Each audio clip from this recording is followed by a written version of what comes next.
جب بچہ ابھی 2-3 سال کا ہوتا ہے تو ماں اسے مہذب اور شائستہ بنانے کے ذوق میں ایک مشین کا پرزہ بنانے کی کوشش میں محو دکھائی دیتی ہے۔ باپ، بھائی اور بہن سب اسے احکام کی چکی میں کچھ اس طرح پیسنا شروع کر دیتے ہیں کہ وہ آغاز ہی میں چور چور ہو جاتا ہے اور ذات کے ٹکڑے ٹکڑے ہو جاتے ہیں۔ شور مت مچاؤ، خاموش رہو، آرام سے بیٹھو، بدتمیزی مت کرو، چٹاک سے ایک تھپڑ، ایک گھونسا اور ایک جان لیوا نظر بچے کی شخصیت کو لہو لہان کر دیتے ہیں۔ ماں نہیں چاہتی کہ بچہ اسے نہ سونے دے، اور باپ نہیں چاہتا کہ بچہ اس کے کام میں حارج ہو۔ اسے خاموش رہنا چاہیے، اسے گھر کی کوئی شے ادھر سے ادھر نہیں کرنی چاہیے۔ پھر بچہ نمو کے عمل سے عاری ہونا شروع کر دیتا ہے۔ جب بچہ اسکول میں داخل ہوتا ہے تو غیظ و غضب کی بجلیاں اس کے نہالے کم سنی کو جلا کر راکھ کر دیتی ہیں۔ اکثر و بیشتر اتنی بری طرح پٹائی کی جاتی ہے کہ بچے میں سوچنے کی سکت بھی باقی نہیں رہتی۔ ماں باپ کا خیال ہوتا ہے، استاد محترم، ہڈیاں ہماری اور گوشت آپ کا، جیسے بھی ہو اسے انسان بننا چاہیے۔ وہ کیسا انسان ہو اس سے کسی کو سروکار نہیں۔ اس میں کلام نہیں کہ موجودہ طریقہ تعلیم میں بہت سی تبدیلیاں وقوع پذیر ہوئی ہیں، مگر ایسے اداروں سے استفادہ کرنے والوں کی تعداد اب بھی 1-2% سے زیادہ نہیں۔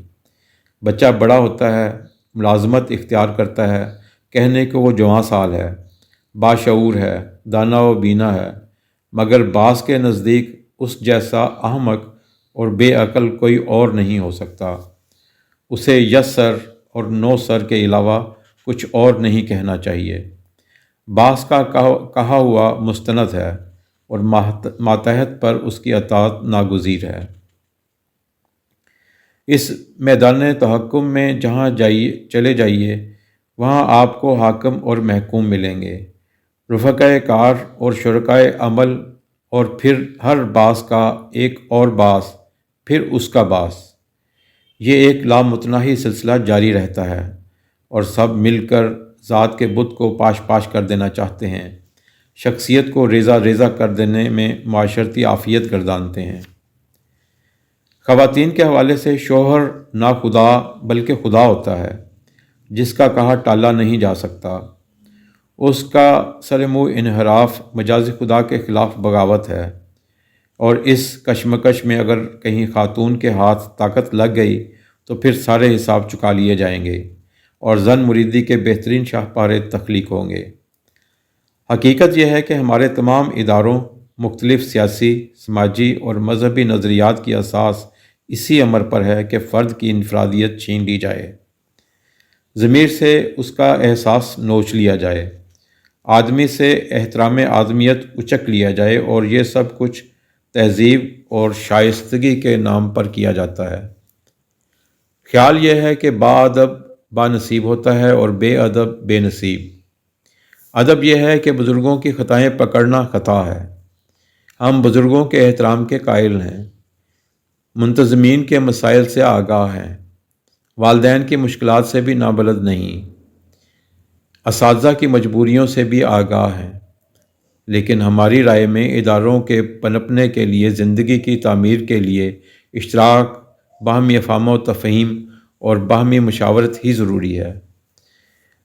ہر نظم و نسق کے قیام کے لیے محبت، شائستگی، خلوص اور باہمی احترام، رواداری جیسے عناصر کے بغیر کاروان زندگی آگے نہیں بڑھ سکتا۔ خدا را شخصیت کے اس بہیمانہ قتل کو روکنے کی کوشش کیجیے، اور اسوہ رسول صلی اللہ علیہ وآلہ وسلم کی روشنی میں اسلوب حیات تراشیے۔ عفو درگزر کو اپنا شعار بنائیے، اور یہ بھی ذہن میں رکھیے کہ بسا اوقات ایسا بھی ہوتا ہے کہ کمزور، کم سن اور ماتحت کا ذہن بھی زندگی سے آشنا ہوتا ہے، اور اس کے مشورے بھی اہم ہو سکتے ہیں۔ بچوں کی تعلیم و تربیت کا بہترین اصول محبت اور پیار ہے۔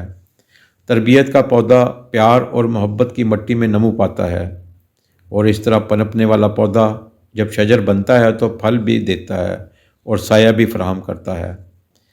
لیکن بدقسمتی سے تاحال اس بنیادی نقطہ کو زیادہ اہمیت نہیں دی گئی ہے۔ اور ذات کی تشکیل و تعمیر کو سب سے بیش قیمت گرداننا تو درکنار، اس کے انہدام کی کوششیں ہزار ہیلوں بہانوں سے جاری ہیں۔ دوستو، اگر آپ کو آج کا مضمون پسند آیا ہو تو اپنے ساتھیوں سے، دوستوں سے شیئر کیجیے گا، اور اگر آپ نے یوٹیوب چینل بزم شیخ اقبال ابھی تک سبسکرائب نہیں کیا تو پلیز اس کو سبسکرائب کیجیے۔ بہت شکریہ۔